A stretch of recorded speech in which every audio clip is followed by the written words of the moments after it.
Halo semua, saat ini kita akan membahas Daily Bible School 29 Maret 2023. Kita mulai di Roma 8 ayat 3, khususnya di kalimat Bapa mengirim anaknya dalam kondisi manusia yang capek dituduh oleh hukum. Dan ini berdasarkan konteks pelajaran kemarin. Jadi apa artinya untuk memiliki kondisi manusia yang capek dituduh oleh hukum? Artinya Tuhan Yesus memiliki kondisi yang sama dengan manusia yang capek dituduh oleh hukum. Tapi bukan berarti bahwa Tuhan Yesus dituduh oleh hukum. Mari kita lihat penjelasan lebih dalam mengenai hal ini. Kita ke Yohanes 4 ayat 6. Di sini dikatakan bahwa waktu di sumur Yakub Tuhan Yesus capek. Dan kita ke Yesaya 40 ayat 28. Di sini dikatakan bahwa sebelum Tuhan Yesus datang ke bumi, dia tidak capek. Jadi, kondisi Tuhan Yesus di Yohanes 4 adalah kondisi manusia berdosa. Dan kita tahu bahwa Adam dan Hawa ketika mereka di Eden dan mereka beristirahat di hari yang ketujuh, itu bukan karena mereka capek. Karena kita tahu capek itu adalah hasil kerja. Dan Tuhan sudah selesai bekerja setelah hari ke-6. Jadi, setelah hari ke-6 itu adalah spiritual rest. Makanya mereka tidak capek. Dan kondisi Tuhan Yesus di sumur Yakub itu lebih parah daripada kondisi Adam dan Hawa di Eden. Jadi penting untuk kita katakan Yesus dalam kondisi manusia berdosa. Untuk katakan berdosa itu penting karena kalau tidak, itu sama seperti kondisi Adam dan Hawa sebelum berdosa. Dan kita mengatakan kata berdosa itu supaya jangan menyamakan dengan kondisi Adam dan Hawa sebelum berdosa. Kita ke Yohanes 9 ayat 1, di sini kita tahu bahwa ada orang buta dan ini adalah kondisi Adam dan Hawa setelah berdosa. Di ayat 2 dikatakan bahwa ditanya siapa yang berdosa, dan jawabannya bukan dia orang buta itu dan bukan juga orang tuanya. Jadi buta ini adalah kondisi dosa. Tetapi apakah artinya orang buta ini berdosa? Tidak. Seperti halnya Tuhan Yesus. Tuhan Yesus memiliki kondisi dosa, namun bukan berarti Tuhan Yesus berdosa. Jadi karena apa orang buta ini memiliki kondisi berdosa? Itu karena dosa. Makanya kondisinya itu namanya dosa. Jadi kondisi dosa itu ada karena ada yang berdosa. Tetapi orang yang memiliki kondisi dosa itu, bedanya bukan dia yang berdosa. Jadi dalam hal ini kita bisa lihat bahwa yang membuat kondisi dosa itu ada adalah Adam dan Hawa, karena mereka berdosa. Dan keturunan Adam dan Hawa hanya menerima kondisi dosa setelah Adam dan Hawa berdosa. Sekarang mari kita lihat pembahasan tentang condemned sin. Apa artinya condemned sin? Jadi, untuk condemned sin itu, kita orang berdosa atau Tuhan Yesus berkata, dosa, jangan lagi lapor kepada hukum bahwa saya itu berdosa, karena tidak ada laporan lagi atau saya tidak berdosa lagi. Jadi dalam hal ini kita condemn sin.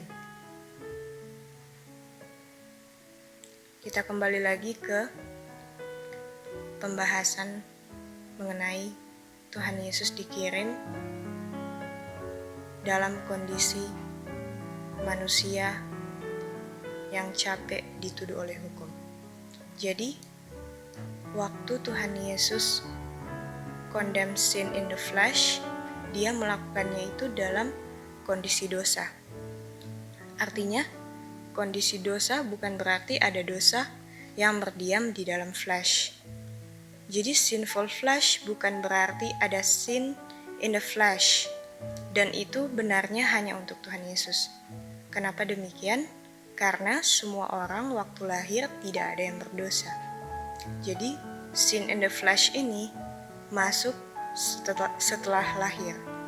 Semua orang dan Tuhan Yesus waktu lahir sama, tidak ada dosa. Namun setelah itu berbeda, karena semua ada titik awal di mana ada sin in the flesh, tetapi Tuhan Yesus tidak. Waktu setelah lahir, pertanyaannya kenapa Tuhan Yesus tidak ada titik awal capek dituduh hukum, sedangkan kita manusia yang lain ada titik awal capek dituduh oleh hukum. Itu karena Tuhan Yesus memiliki kelebihan. Mari kita lihat apa kelebihannya. Jawabannya adalah waktunya. Jadi kita tahu bahwa Tuhan Yesus itu sebelum datang ke dunia, Yesus keluar begotten atau lahir dari Bapa. Artinya, Bapa itu tidak ada awalnya dan Tuhan Yesus sebagai anak itu ada awalnya. Dan waktu dari Maria, Yesus itu lahir kembali. Dan di 1 Yohanes 3 ayat 9 katakan bahwa orang yang lahir dari Tuhan atau lahir kembali tidak berbuat dosa lagi. Artinya, Yesus tidak berdosa karena Yesus lahir kembali dari Maria. Jadi, orang yang lahir kembali tidak bisa berdosa. Artinya, kita pun perlu lahir kembali dulu sehingga kita tidak bisa berdosa. Di Yohanes 3 katakan bahwa untuk lahir kembali itu adalah lahir dari air dan roh. Jadi, yang berdiam di dalam kita haruslah roh atau firman, yaitu di dalam daging kita harus ada roh atau firman. Dan kita tahu di Matius 4 ayat 1, Yesus itu dituntun ke padang belantara oleh roh. Dan Tuhan Yesus mau ke padang belantara. Artinya, yang Yesus mau lakukan itu dia lakukan. Jadi roh mau Tuhan Yesus ke padang belantara dan Yesus mau ke padang belantara. Dan ini kita tahu bertentangan dengan Roma 7 ayat 18, di mana orang yang ada dosa di dalam dagingnya, apa yang mau dilakukan tidak bisa dilakukan.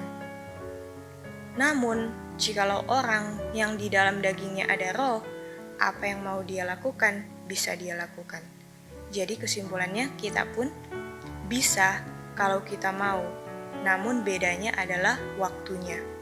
Jadi kita bisa lihat bahwa kelebihannya Tuhan Yesus itu hanya dalam bentuk waktu.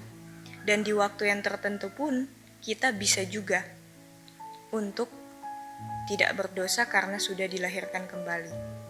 Jadi tanpa ada waktu itu bukan kelebihan. Artinya kita tahu bahwa ini adalah sesuatu yang adil. Jadi orang yang sudah lahir kembali itu dituntun oleh roh. Dan kita tahu bahwa ada lahir dari air atau namanya baptisan. Dan itu mengungkapkan bahwa orang itu sudah lahir kembali. Jadi baptisan itu bukan supaya lahir kembali. Jadi Tuhan Yesus itu tidak pernah berdosa sebelum dia dibaptis. Dan dia tidak pernah berdosa sejak dia lahir kembali, yaitu dari Maria.